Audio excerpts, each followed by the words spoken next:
दोस्तों नमस्कार, SP classes में आपका स्वागत है। दोस्तों मेरे चैनल को लाइक शेयर और सब्सक्राइब कर दीजिए। आज मैं बताने वाला हूँ BEd first year examination 2024-25 paper second.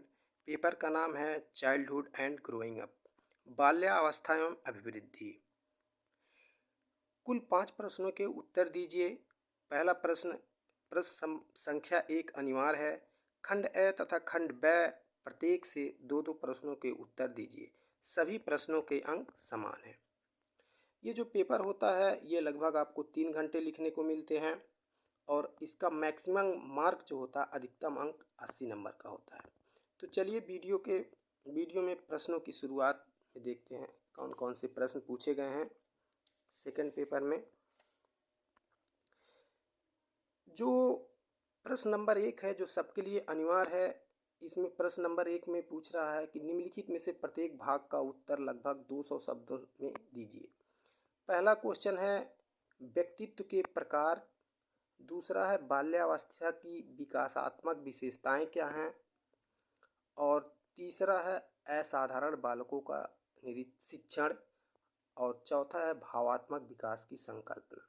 ये जो चारों प्रश्न दिए गए हैं इसके उत्तर आपको लगभग 250 शब्दों में देने होंगे और चारों अनिवार्य हैं। फिर खंड ए आता है, इसमें से लिखा है निम्नलिखित में से किन्हीं दो प्रश्नों के उत्तर दीजिए। प्रत्येक प्रश्न का उत्तर 1000 शब्दों से अधिक नहीं होना चाहिए। जो खंड ए है इसमें से लगभग 4 प्रश्न हैं। इन 4 प्रश्नों में से आपको 2 प्रश्न करने अनिवार्य हैं और दोनों प्रश्नों के उत्तर लगभग आपको 1000 शब्दों में देने होंगे। जैसे खंड ए में क्वेश्चन नंबर 2 है। क्वेश्चन नंबर 2 लिखा है शैक्षिक मनोविज्ञान की संकल्पना का विवेचना कीजिए। शैक्षिक मनोविज्ञान के उद्देश्य एवं विधियाँ क्या हैं, इसके बारे में आपको लिखना है। फिर तीसरा है कोहलर के अधिगम सिद्धांत की प्रक्रिया और महत्व का विवेचन कीजिए। फिर चौथा प्रश्न है मापन एवं मूल्यांकन से आप क्या समझते हैं। केंद्रीय प्रवृत्ति के मापों की विशेषताओं को सूचीबद्ध कीजिए। पांचवा प्रश्न है अभिप्रेरणा को परिभाषित कीजिए तथा विद्यार्थियों को अभिप्रेरित करने वाली तकनीकों का वर्णन कीजिए। ये जो दूसरा, तीसरा, चौथा और पांचवा प्रश्न है खंड ए का, इसमें से आपको 2 प्रश्न करने अनिवार्य हैं। इन 2 प्रश्नों के उत्तर आपको लगभग 1000 शब्दों में देने हैं। अब इसके बाद आता है खंड ब। खंड ब में लिखा है निम्नलिखित में से किन्हीं 2 प्रश्नों के उत्तर दीजिए। प्रश्न के प्रत्येक भाग का उत्तर 500 शब्दों से अधिक नहीं होना चाहिए। दोस्तों बच्चों को इस खंड ब वाले प्रश्न में बहुत कन्फ्यूजन होती है, क्योंकि लोग ये समझते हैं कि अगर हमने मान लीजिए हम क्वेश्चन नंबर 6 कर रहे हैं, 6वां कर रहे हैं, तो कितने बच्चे ऐसे हैं जो 6वें का ए भर कर देते हैं। लेकिन अगर 6वें का वो पूछ रहा तो आपको 6वें प्रश्न का ए ब दोनों करना है। अगर 7वां कर रहे हैं तो 7वें का भी ए ब दोनों करना है। 8वां कर रहे हैं तो उसका ए और ब दोनों करना है। 9वां क्वेश्चन कर रहे हैं तो उसका भी ए और ब दोनों करना है। खंड ब में से आपको 2 प्रश्न करने अनिवार्य हैं।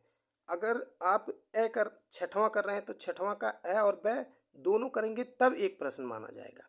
जैसे लिखा 6वां का ए में शिक्षण कौशलों के अधिगम में सूक्ष्म शिक्षण कैसे प्रभावी है, व्याख्या कीजिए। और ब में लिखा है संरचनात्मक एवं योगात्मक मूल्यांकन में अंतर। एक प्रश्न ये हो गया। फिर 7वां में देखिए मानकीकृत परीक्षणों के महत्व एवं आवश्यकता का विवेचना कीजिए। एक 7वां का ए हो गया। और 7वां का ब में देखिए उपयुक्त उदाहरण के साथ सृजनात्मकता की अर्थ एवं मापन को स्पष्ट कीजिए। फिर 8वां में देखेंगे, 8वां में लिखा है असाधारण अधिगमकर्ता कौन है। असाधारण अधिगमकर्ता के प्रकार एवं विशेषताओं का विवेचना कीजिए। ये 8वां का ए हो गया। फिर 8वां का ब देखेंगे सहसंबंध की संकल्पना की व्याख्या कीजिए। एक उदाहरण की सहायता से सहसंबंध की विशेषताओं एवं प्रकारों का वर्णन कीजिए। फिर अगर आप 9वां करना चाहते हैं तो 9वां का ए और 9वां का ब आपको करना अनिवार्य है। नमक ए में लिखा है कि निम्नलिखित आंकड़ों से मध्यमान तथा प्रमाणिक विचलन की गणना कीजिए। ए का प्रश्न है। और ब में लिखा है 15 विद्यार्थियों के प्राप्तांकों को प्रमाणिक विचलन के मान की गणना कीजिए। अगर आप खंड ब में से कर रहे हैं तो इसमें से भी आपको 2 प्रश्न करने अनिवार्य हैं। अब प्रत्येक प्रश्न का उत्तर 500 शब्द से अधिक नहीं होना चाहिए। दोस्तों, एसपी क्लासेस को आप लोग सब्सक्राइब कर दें। आपको अगर बीएड फर्स्ट ईयर के तीसरे प्रश्न की आवश्यकता है तो चैनल को लाइक, शेयर और सब्सक्राइब कर दें, ताकि जब सब्सक्राइब कर देंगे तो ताकि आपको वीडियो पहले प्राप्त हो सके।